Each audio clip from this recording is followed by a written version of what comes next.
Assalamualaikum warahmatullahi wabarakatuh. Ketemu lagi dengan saya Mas Santo di Raja Kaya Farm.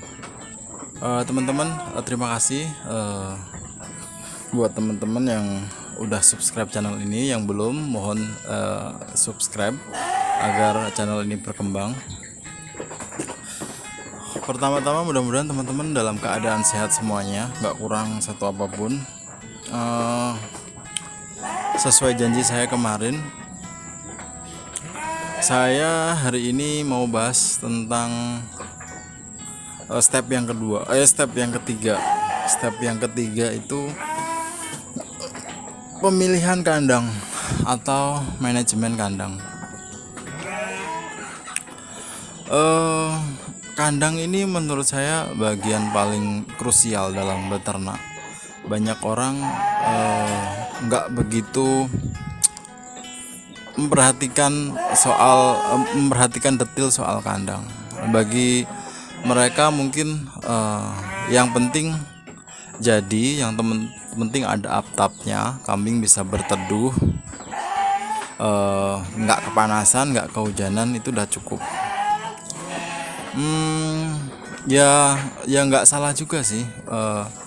Kandang itu kan buat kambing berteduh, buat nggak kepanasan, nggak kehujanan. Tapi lebih dari itu, menurut saya kandang itu bisa jadi salah satu bagian yang menyebabkan ternak itu nggak sehat, ternak itu nggak berkembang. Maksudnya adalah kandang yang nggak bersih, yang nggak teratur secara desain juga nggak efisien, itu nggak membuat semuanya maksimal. Jadi pemilihan jenis kandang, desain kandang itu ikut menentukan dalam beternak. Misalnya gini ya teman-teman, tempat pakan teman-teman bikin tempat pakannya di depan, sementara tempat minumnya mungkin teman-teman kasih ember di setiap kotak, kasih ember. Ya nggak masalah juga sih, ya tetap yang penting kambing kan bisa minum. Tapi teman-teman bayangin nggak, itu tuh nggak efisien, menyusahkan anak kandang, menyusahkan teman-teman sendiri. Nah, sedangkan kalau teman-teman misalnya kambingnya cuma 5, cuma 10, ya nggak masalah ngisi ember satu kotak tuh. Tapi kalau kambing teman-teman jumlahnya ratusan, ya cukup lama juga, cukup repot juga. Makanya desain kandang itu bikinlah paling nggak sampai 5 tahun ke depan tuh tetap relevan, tetap masih kepake. Soal ukuran itu menurut saya tergantung kebutuhan teman-teman, tergantung teman-teman tuh mainnya fattening atau mainnya breeding. Kalau fattening itu kandangnya juga beda sama breeding. Kalau fattening cukup di kotak-kotakin kayak gini, 1 kotak 5, 1 kotak 4, itu bisa sih. Tapi kalau breeding lebih dari itu, breeding lebih rumit lagi, karena teman-teman kan harus pikirin cempenya, pikirin perkembangbiakannya, pikirin tentang proses perkawinannya. Ya, kita bahas yang fattening dulu ya, yang kandang untuk fattening. Nah, kemarin saya udah bilang kandang paling cocok di Indonesia itu menurut saya kandang panggung, kadang model kayak gini lah. Karena apa ya? Karena lebih efisien sih, lebih gampang bersihinnya, lebih gampang maintenance-nya,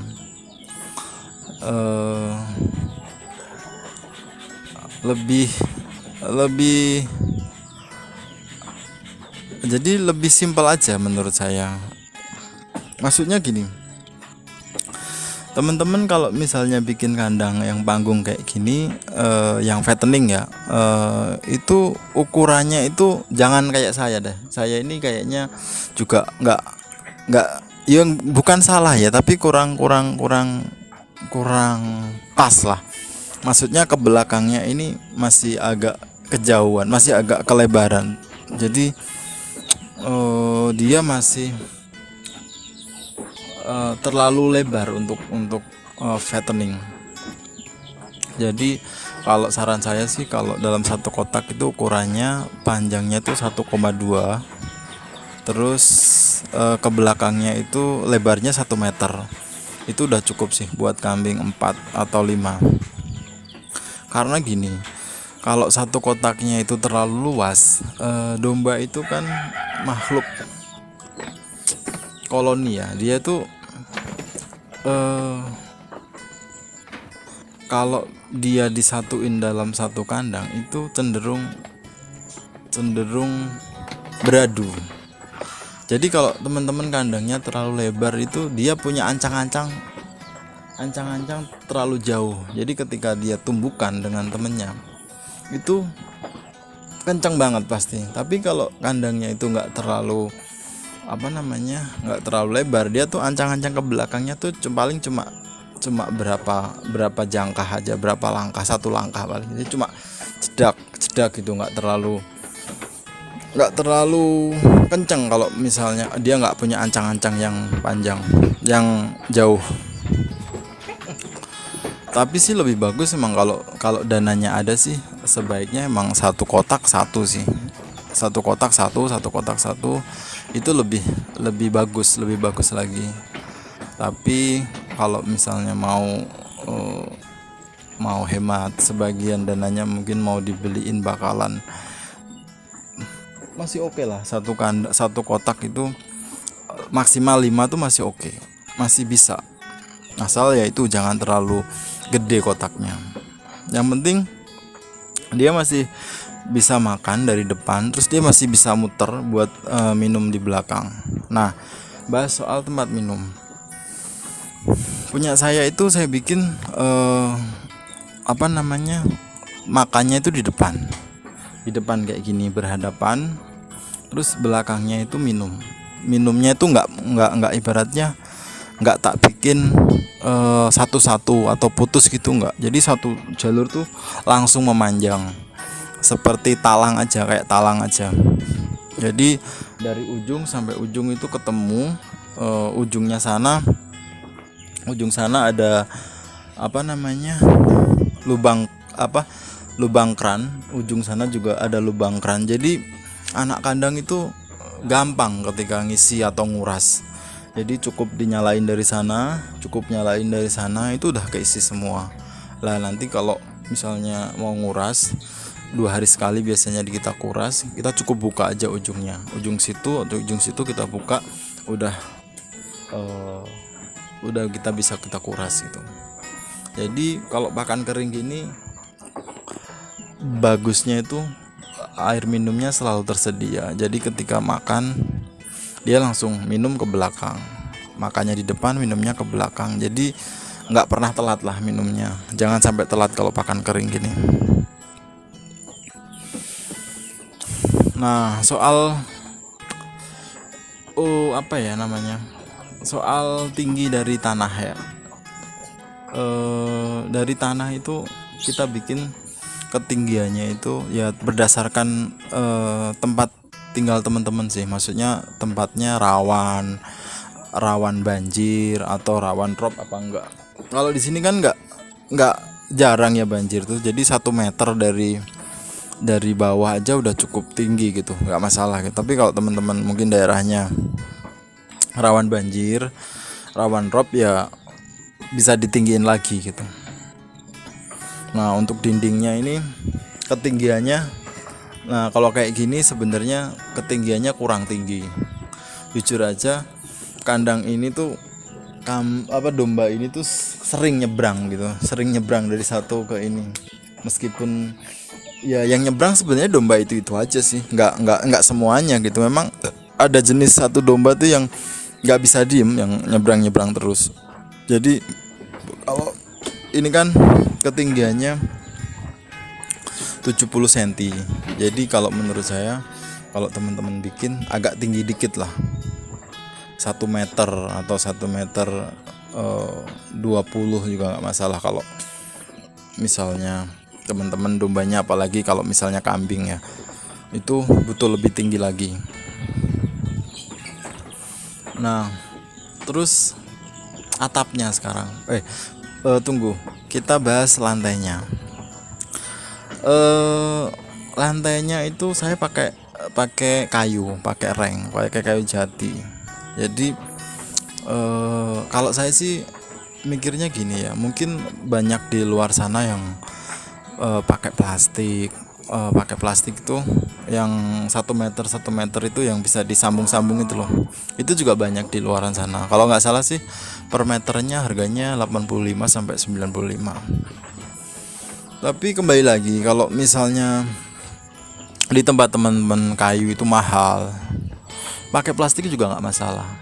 Yang penting terakomodir, yang penting tetap aman buat domba. Nah, kalau di tempat saya ini kan di kampung ya, yang ibaratnya tempat kami itu ya deket alas lah, deket hutan. Jadi kayu itu harganya masih kejangkau. Kalau dihitung ya murahan kayu di sini daripada plastik. Jadi saya pakai kayu aja. Nah, untuk jaraknya lantai itu dari apa namanya itu loh, kisi-kisinya itu loh. Maksudnya supaya kohe atau tai kambing itu bisa langsung jatuh, itu 1 cm lah, 1 cm jaraknya. Nggak usah terlalu lebar juga, tapi juga jangan terlalu sempit. Kalau terlalu sempit nanti gampang rapet, mampet, tainya nggak bisa jatuh, jadinya lembab dan bikin penyakit. Kalau 1 cm atau satu jari itu udah cukup buat tainya itu bisa turun, tapi juga kaki kambing tetap aman, nggak keblowok lah, nggak kejelok. Nah, soal dinding ini kan banyak teman-teman yang udah pakai apa namanya Gavalum ya. Sebenarnya nggak masalah sih, pakai Gavalum pun juga nggak masalah. Tapi karena kembali lagi tadi, karena di sini saya juga banyak kayu harganya relatif masih kejangkau, makanya saya pakai kayu. Tapi kalau misalnya teman-teman dindingnya mau pakai Gavalum nggak masalah, tapi usahain lantainya tetap pakai kayu yang ramah lah buat kaki kambing. Nah, untuk atapnya sendiri saya pakai asbes sih, tapi ini saya setiap 2 asbes itu saya kasih 1 fiber yang transparan. Maksudnya apa? Maksudnya sinar matahari tetap bisa masuk ke kandang gitu. Kita tahu maksudnya kambing gibas itu paling nggak bisa, daerah paling nggak bisa kalau terlalu lembab gitu. Jadi menurut saya tetap dia butuh sinar matahari. Jadi usahain setiap kandang itu atasnya tetap kita pakai fiber, paling tidak kita kasih jarak lah 2 asbes 1 fiber. Atau kalau misalnya teman-teman daerahnya terlalu panas banget ya, 3 asbes 1 fiber itu udah cukup.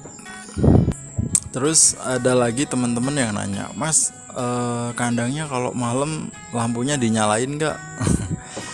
Ya kalau saya sih saya nyalain ya, karena menurut saya kambing dalam jumlah banyak itu tetap butuh pencahayaan. Kalau makan juga tetap butuh pencahayaan. Dan tergantung kebiasaan juga sih. Maksudnya kalau teman-teman biasanya kan kambingnya dinyalain tuh lampunya, terus dimatiin, ya itu pasti ribut kambing. Jadi tergantung kebiasaan. Tapi kalau saya nyalain sih, lebih ke arah keamanan juga. Terus juga maksudnya kambing lebih nyaman kalau terang gitu. Nggak terlalu terang tapi nyala. Ada 4 lampu di sini. Cukup udah cukup terang sih kalau malam, tapi nggak begitu sih sampai silau gitu, enggak. Nah, apalagi ya kalau soal kandang menurut saya itu aja. Eh, ya nanti teman-teman bisa bisa komen di bawah, bisa nanya di komen, nanti kalau misalnya saya ada waktu bisa langsung saya balas, kalaupun enggak nanti pas saya buka YouTube akan saya balas. Nah, teman-teman, itu aja masalah pemilihan kandang. Saya rasa cukup cukup itu aja. Mudah-mudahan video saya ini bermanfaat. Saya ingetin lagi, mohon dukungannya buat di subscribe. Semoga channel ini berkembang, bisa buat bermanfaat bagi banyak orang. Terima kasih yang udah nonton dari awal sampai akhir. Wassalamualaikum warahmatullahi wabarakatuh.